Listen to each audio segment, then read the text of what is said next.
year is 1983, and heavy metal is exploding across the land. And with it, a slew of young guitarists are taking the metal into a whole different direction, the heaviest and fastest it's ever been. Who are these young guitarists, and who's taking home prize for Guitarist of the Year? Find out next.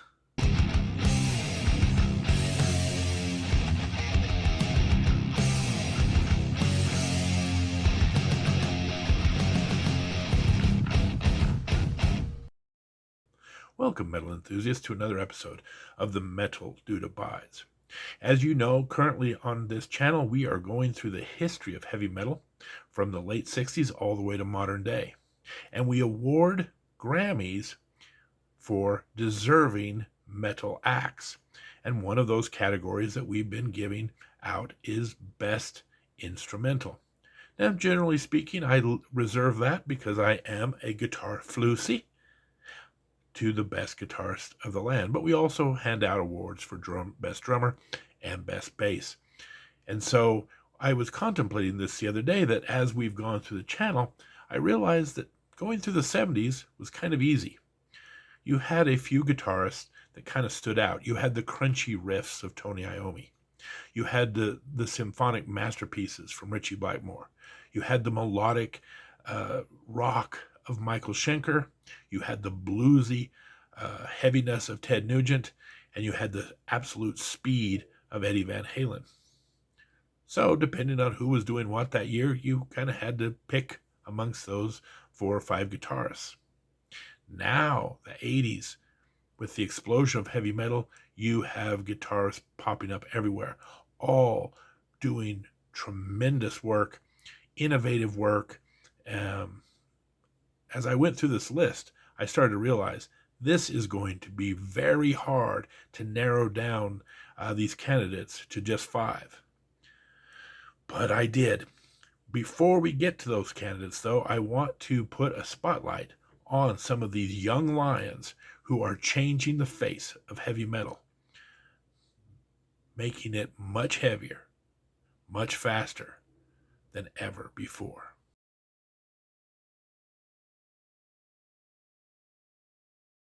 Where did all these great guitarists come from? Well, there are several different sources that we're going to talk about here. The first source of these young lions was the new wave of British heavy metal that basically started in 1980. We're going to highlight not 1, not 2, but 4 guitarists that kind of came out of that movement. The first, Viv Campbell, who is the new guitarist for the band Dio. Now, for those of you keeping score at home, Ronnie James Dio has left Rainbow. He's been fired from Sabbath, and he's finally gone out on his own to create his own band. But he doesn't have Ritchie Blackmore, and he doesn't have Tony Iommi. So he calls up old Rainbow mate Jimmy Bain and says, "Hey, I'm looking for a new guitarist. Got any ideas?" And Jimmy Bain says, "Have I got the guy for you?" Irish-born Viv Campbell, who was part of the new wave of British heavy metal band Sweet Savage. Dio flies out to meet this young phenom and says, "Yep, that's my guy." Whenever you have a person who is as good at talent base as Ronnie James Dio, when he picks you, you know you're good. Viv Campbell was on the first 3 Dio albums, and like a bolt of lightning, especially on this Holy Diver album, man, you're like, who is this guy? Just has, as Dio says, I don't want the fastest, I don't want the crunchiest, I want the guy that brings that emotion, that soul, that's a good compliment to my music. Viv Campbell did this. He has some great work on Holy Diver. In particularly, check out his Stand Up and Shout. This is the very first song on the Holy Diver album, and it right off the bat introduces you to Viv with amazing, crunchy opening riffs and a solo that is to die for. The second person that comes out of the new wave of British heavy metal is a guy we've talked a lot about on this channel, John Sykes, who comes from the band Tigers of Pantang. Well, he's left the Tigers of Pantang looking to get into an established band, and boy does he hit a home run. He joins up with Phil Lynott and Thin Lizzy on Thin Lizzy's final album, Thunder and Lightning. and in my humble opinion, makes this album the best Thin Lizzy album of all time. John Sykes' riffs are amazing, but in particular, the song Cold Sweat is one of my all time favorite guitar songs, and really was the first time I really started to pay attention to this great guitarist, John Sykes. Check out Cold Sweat. The next band I want to talk about is Saxon and their wonderful guitarist, Graham Oliver. They had been around, again, part of the new wave of British heavy metal since 1979. And while they had had some really good albums, it seems like here on Power and the Glory, they really found their stride. What an amazing album. And the guitar work of Graham Oliver is phenomenal. Many songs to choose from. Power and the Glory is an excellent song. I love the more soulful, slow playing of The Eagle Has Landed. But also check out Red Line. What a tremendous song. Graham Oliver really had a very big influence on the early Saxon sound. For those of you who have followed Saxon's career, you know Graham Oliver had a falling out with the boys, and it's been kind of a legal battle for many years. But going back all the way to early 80s Saxon, you got to check this guy out. What a great player. And finally, speaking of great players, Fast Eddie Clarke has left Motorhead to join up with Pete Way from UFO for a band by the name of Fastway. And while Pete Way never quite could make it over there for contractual reasons, Fast Eddie Clarke went ahead with the project. And while they never achieved the fame and fortune that he did with Motorhead, this first Fastway album is very good. And in particular, the song Say What You Will. You want to hear a great riff that is so catchy and so melodic, you have to check out Fast Eddie Clarke's work here. So the new wave of British heavy metal is really one of the leading causes of this tremendous outburst in great guitar players.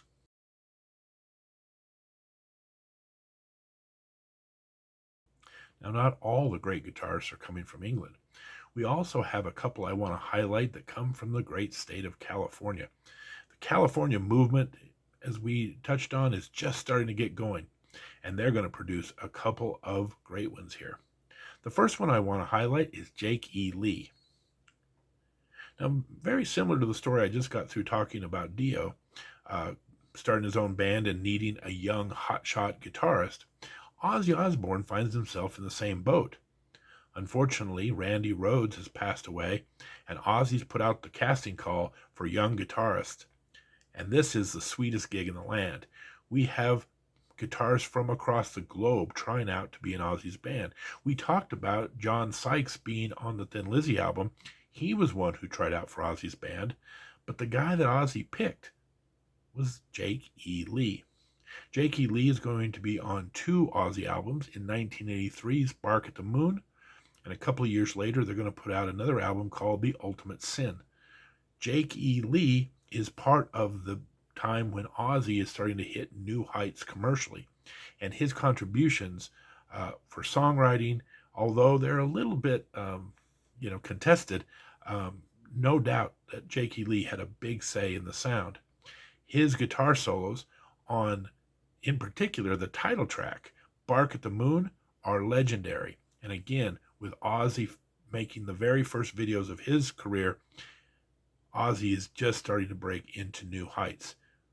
Jake E. Lee, what a great addition to Ozzy's band. Ironically, another person who tried out for Ozzy's band and also wasn't selected is a man by the name of George Lynch, who would go on to be the guitarist for Dokken.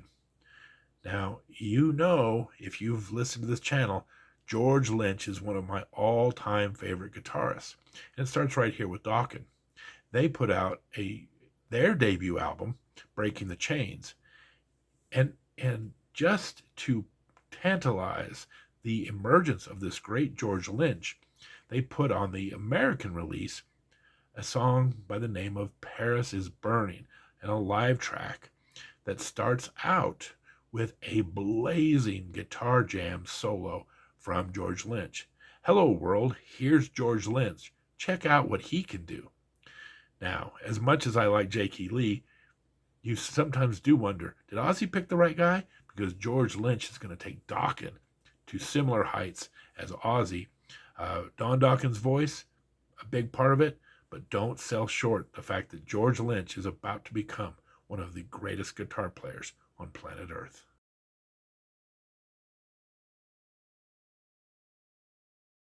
But yet, still more great guitars are pouring out of the California scene.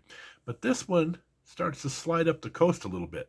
Even though it started in LA, it's famous from coming from San Francisco, and that is the mighty Metallica. Now, this is one of those strange things because they released an album in 1983 called Kill 'Em All, and they introduced the world to a brilliant young guitarist by the name of Kirk Hammett. But most of the guitar on this album was written by another guitarist. You may know him by the name of Dave Mustaine, the founding member of Megadeth.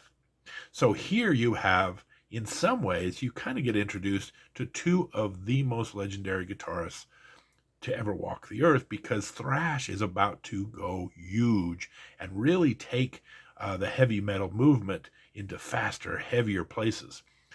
While Kirk Hammett, again, is on the album, the songwriting and the guitar riffs of Dave Mustaine are everywhere. Uh, Pick a song, pick a riff.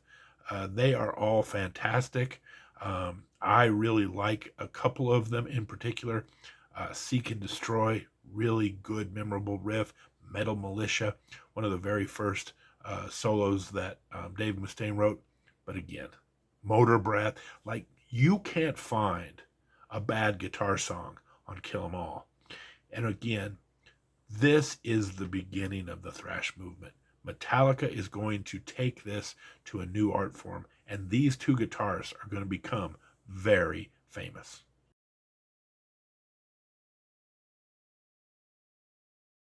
A couple of more young lions to talk about, and these two are part of the United States heavy metal movement that doesn't come out of the California sound so much. The first one, I struggle to say a young lion because he does have some music back in the late 70s, but come on, we're still talking, 5 years into the making. And that's Mark Reale from the band Riot. They're putting out their album Born in America, and really, unfortunately, Riot's had a bunch of problems with their record company. They're about to close up shop for a little bit. But kind of like the old Star Trek episodes, the first original series. Star Trek was only on the TV for like 3 years. For those of you who don't remember back in the old days of Star Trek, but the minute it got canceled, people missed it. Like, it was like, well, maybe the ratings weren't that great, but the minute it was gone, everybody was like, what happened? We love that show. And it goes on to more popularity in syndication. Same kind of thing's about to happen to Riot. They're about to close up shop in 1983, but don't worry, they start to become that cult classic, and they will return. But here you kind of have Mark Reale's swan song, one of my favorite heavy metal songs of all time, Heavy Metal Machine. Oh, check out that guitar solo.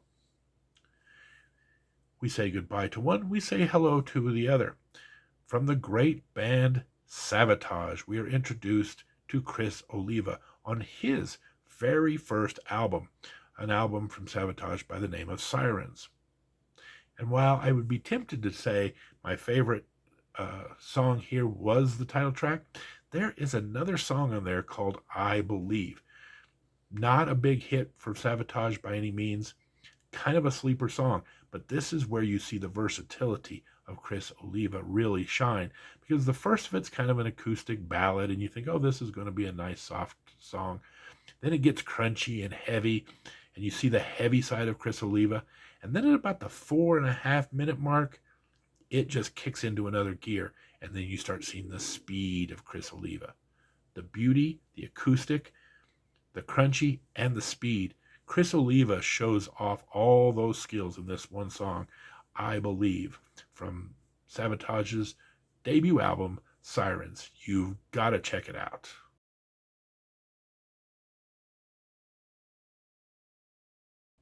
One last young lion I want to highlight before we start handing out awards. The king is here. European royalty himself, Yngwie Malmsteen, has washed up upon our shores and has started to produce great heavy metal music. There is probably not a player on earth. We talk about all the great players, but lick for lick, note for note, is anybody better than Yngwie Malmsteen? Maybe not. He's going to come out and be part of two bands, Steeler and Alcatraz, before he, has it out with both of those lead singers and goes off on his own. Yngwie is one of those that probably just needs to have his own band, and it just didn't ever work out when he had in another person's band. But in the band Steeler, there's a particular song called "Hot on Your Heels" that gives us just a little taste of what Yngwie is capable of. Yngwie is going to be one of the most dominant forces in guitars over the next decade. And even though Steeler had a little bit more of a commercial bent than Yngwie wanted, Ron Keel knew what he had and gives Yngwie the opportunity to open up this song with a blistering solo. So if you don't go all the way back to the Steeler days with Yngwie and you're a fan, go out of your way to check out Hot on Your Heels and know that the king has arrived.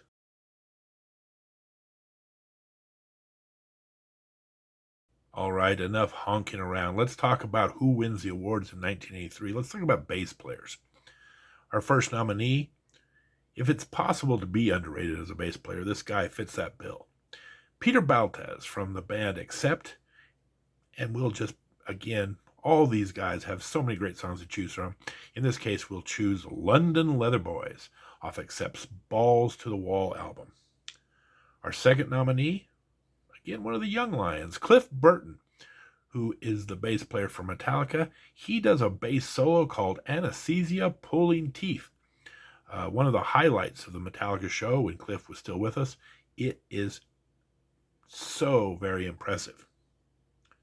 Our third nominee, you know he had to be in here, Steve Harris from Iron Maiden. Again, pick a song, any song off the Peace of Mind album. They're all got great bass, but I love the gallop in The Trooper. And The Trooper is one of the best songs in the entire decade of the 80s. You know him, you love him. Our fourth nominee, Lemmy from Motorhead. He's got another album called Another Perfect Day. This is the first album that does not have Fast Eddie Clarke, who's moved on to Fastway, but also has Brian Robertson from the band Thin Lizzy. And the song I'll pick off this one is called Die, You Bastard, because it's got a great bass line, and what a great name for a title. God bless Lemmy. And finally, our fifth nominee is a guy that we don't often associate too much with the bass because of he's also the lead singer of his band, Phil Lynott, Thin Lizzy, The Holy War. Phil Lynott, this is the very last album of the Thin Lizzy collection, and as I said, with the addition of young John Sykes, it is an absolute best album that Thin Lizzy has. But in particular on this song, Phil Lynott's bass line in this is unbelievable. And the winner is? You knew it had to be Cliff Burton, Metallica, Anesthesia, Pulling Teeth. Listen, there's not too many people that can pull off a bass solo, and it is so legendary. Like I say, this was the highlight of Metallica shows for many years. Rest in peace, Cliff Burton. You take home the prize for Best Bass Player, 1983. Let's talk about drummers next.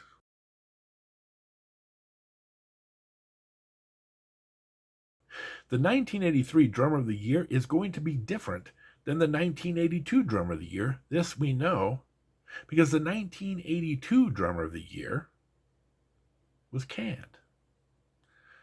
That's right, everybody. Clive Burr, the defending champion in this category, is not around to defend his throne because Steve Harris fired him from Iron Maiden. Still haven't forgiven you for that, Steve, but I digress. Who are the 5 nominees to take the throne? We'll start with Vinny Appice from the band Dio. They just produced one of the greatest heavy metal albums of all time, Holy Diver.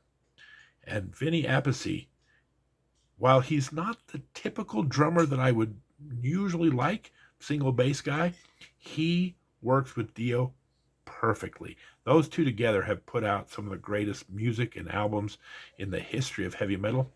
I'm going to give him a nomination here for the song Straight Through the Heart. Just happened to get lucky enough to meet Vinny Appice at a drum clinic one time. He talked about this song in particular. It's always been one of my favorites. Our second nominee is a fellow by the name of Nigel Glocker. He's in the band Saxon, who just put out the album Power and the Glory.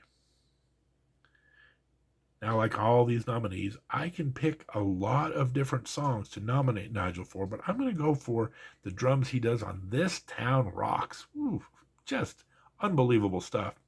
A side story about Nigel, I really think that Saxon has had a series of good albums. I am totally in the Saxon bandwagon at this point. But Power and the Glory takes it to a new level. And the reason why? The addition of this guy. He is a tremendous drummer. Don't know why he's not more of a household name. I got lucky.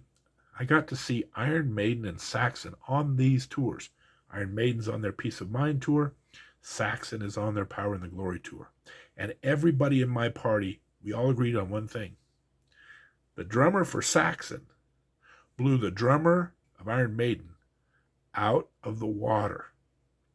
That is an impressive feat. Whatever you think about Saxon's drummer, he was even better live. This dude was fantastic. Nigel Glocker, our number 2 nominee. Our number 3 nominees may be a little bit of a surprise, because I'm going to go with Tommy Lee. Now, a lot of people don't really think of Tommy Lee as that great of a drummer. They focus on all his scandals and his, marriages to Pamela Anderson and his Heather Locklear and all that. But if you go back to the early days of Motley Crue, Tommy Lee, I think this may be one of the best heavy metal drumming albums. Motley Crue's 1983 Shout at the Devil of all time. The drums on this, they're not intricate. They're not, all that creative or whatever the case may be. I mean, easy for me to say. But they're primal. They're savage. They're heavy. And they drive the music. Him and Nikki Sixx just are chugging in the background and keep such a great rhythm on this album. I love almost every song on this album. I love the title track, Shout at the Devil. I love Looks That Kill. I love Helter Skelter, 10 Seconds to Love. But the song I'm going to nominate him for, Too Young to Fall in Love. Like I said, Tommy Lee, look past all those scandals. He is one of the greatest drummers. And this album in particular really shows off his skills. Now you're probably thinking to yourself, man, the metal dude's mad that Steve Harris fired Clive Burr. He just got through telling a story about how Saxon's drummer just buried the drummer for Iron Maiden. He must not like Nico McBrain much. Our 4th nominee, Nico McBrain from Iron Maiden. Listen, I think Clive Burr was the better drummer in Iron Maiden. And yes, I think the Saxon drummer, at least on one night, was better than the Iron Maiden drummer. But make no mistake about it, Nico McBrain is one of the best heavy metal drummers of all time. Just recently retired from Iron Maiden. We're going back to 1983, so like 42 years with Iron Maiden, one of the greatest bands. You're doing something right. He's got, a number of songs I could nominate, but I'm going to go with the very first track off the Peace of Mind album, Where Eagles Dare. Kind of like what we talked about with Viv Campbell on the Holy Diver. Iron Maiden wastes no time introducing you to their new drummer. What a great track to open the album and show off Nico's amazing skills. And finally, our 5th nominee might be controversial as well, because this guy gets a lot of grief, but I think it's mostly because of some of the off stage stuff that went on. Our fifth nominee, Lars Ulrich from the band Metallica, and their sensational song, Metal Militia. Listen, I'll be the first to admit I don't play the drums, and I think some drummers have a problem with Lars, and I'm not sure why, but I just know one thing. If you can keep up on drums on this fast, heavy album, you're doing something right. And this Kill 'Em All album is absolutely blistering. I've seen Lars play some of their old music now, 42 years later, and man, he's just dripping the sweat. He's doing everything he can to keep up.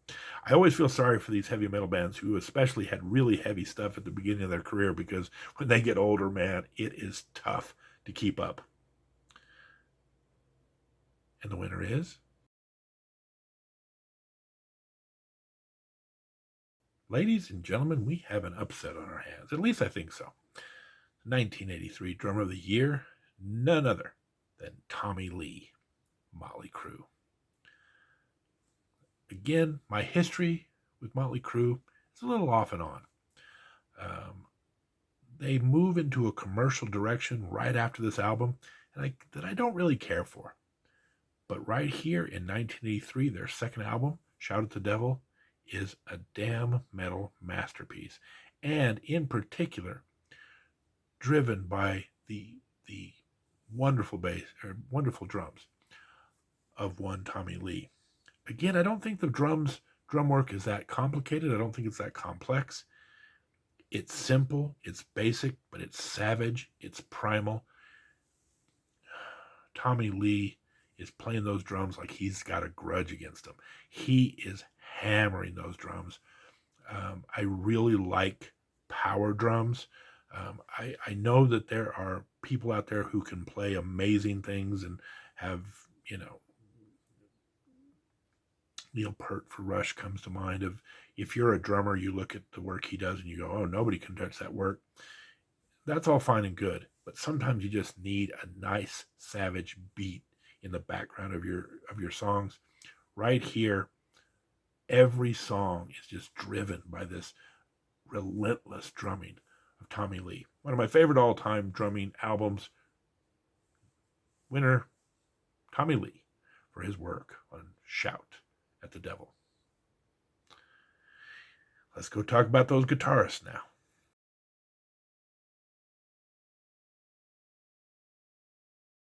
How in the world am I going to narrow down the number of guitarists to 5? I don't know. But I think I might have pulled it off. Let's see if you agree. Our first nominee is George Lynch for his work on the Dawkins debut album, Breaking the Chains. His song, Paris is Burning, is a live song with an amazing, blistering guitar solo at the beginning that lets everybody know there's a new sheriff in town. George Lynch is an amazing guitar player. Our second nominee is not one of the Young Guns.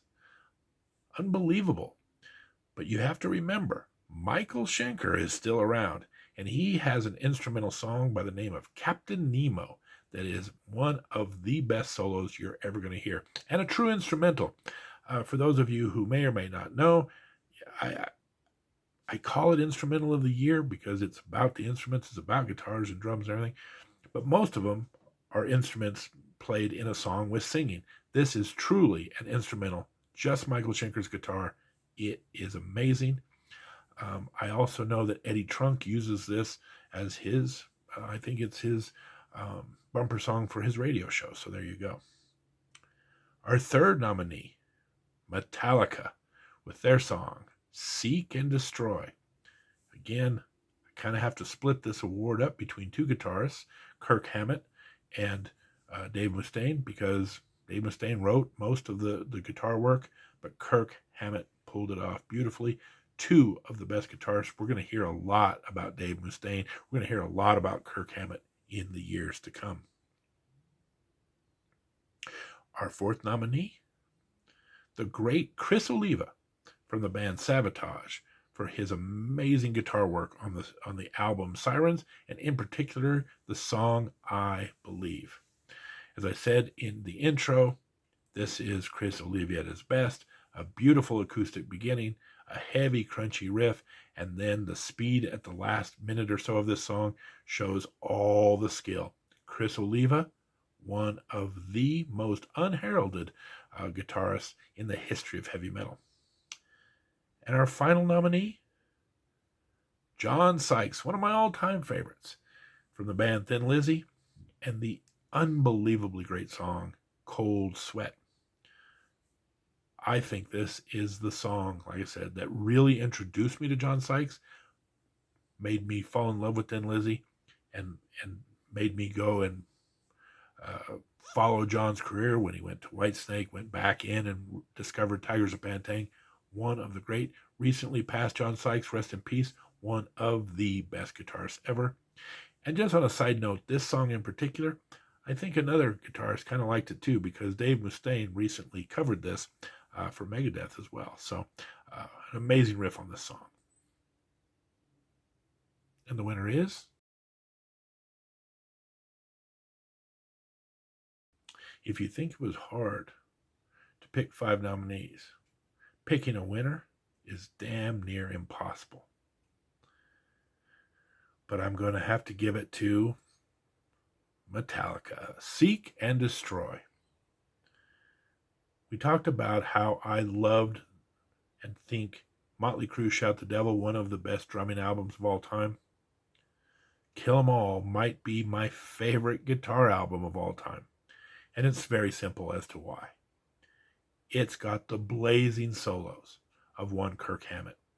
Kirk Hammett, I don't know why, doesn't seem to ever be in that conversation, but what a brilliant guitarist. Really love the way he plays guitars. And these songs are written by one of my other favorite guitarists of all time, Dave Mustaine. Dave knows how to put together guitar-driven music. He's done it in Megadeth for, 4 decades now. Those two combining on a song, in a sense, you have to look there at the award. All of these could win. On a given day, maybe I would pick someone different. It's that tight. But for now, the award, and well-deserved award, in a very crowded, talented field, Seek and Destroy, Metallica. Congratulations to Kirk Hammett. Congratulations to Dave Mustaine. This is the part of the show where I get to make fun of who the Grammys picked. So we just talked about all these great musicians that came out of the heavy metal scene.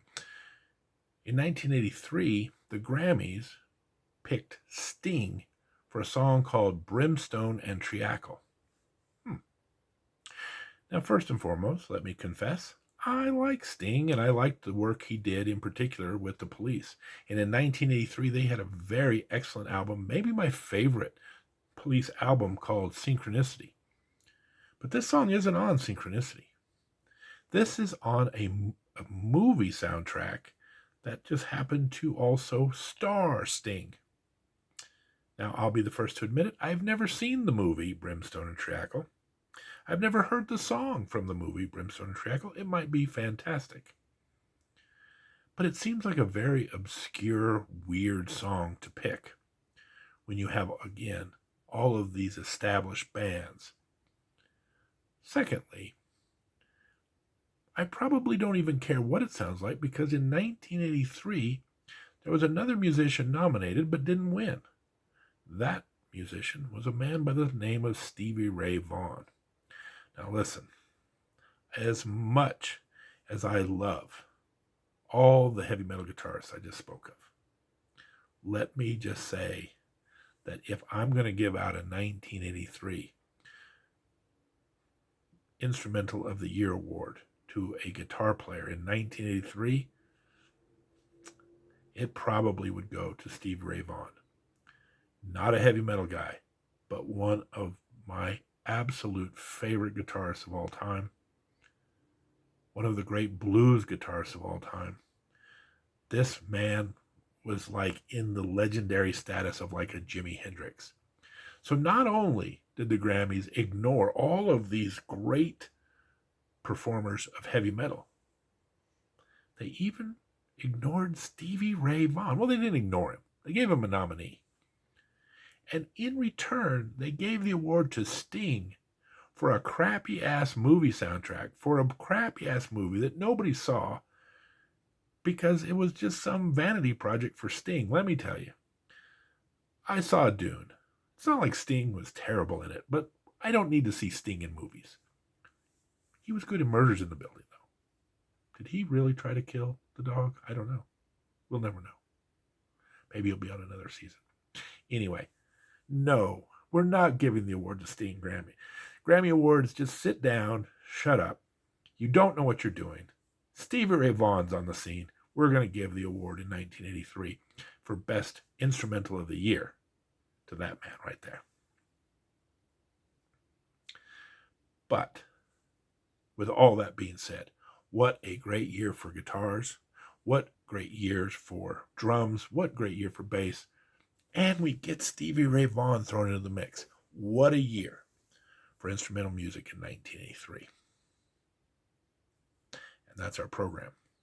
I cannot believe, I was just talking to one of our viewers about how every year you think, okay, this year's going to be impossible to top. And then the next year comes out, man, 1983, you forget how much great music came out, trying to limit the number of, to 5 nominees for all the great guitar jams, all the great drums. Oh, this year is loaded with all sorts of great music. But as good as the musicians are in 1983, we've got some great singers too. So we're going to be talking about Best Vocalist of the Year in the next week or so. We're going to be talking about the Best Songs of the Year, both in hard rock and heavy metal, and the Best Albums of the Year, both hard rock and heavy metal. So you want to keep up on all this content. You want to see 1983 through to the finish. So subscribe to the channel, ring the bell, get alerts. We try to do this every Tuesday night, 7 o'clock Denver time. We're going to be doing some great legendary shows, finishing up 1983. We've just got through doing a record review, album review of the great band Ghost. Sleep Token's coming out with their new album in a couple of weeks. Probably do a review of that. There's all sorts of content on this channel. So give it a thumbs up. Subscribe. And as I've been saying lately, put some comments in who do you think should win Best Award? Do you know, hey, I'm going off on a limb here. I'm going anti-metal here. I'm going Stevie Ray Vaughan as the best guitarist of the year. What do you think of that? Put it in the comments below. In the meantime, this is the Metal Dude signing off. Take care.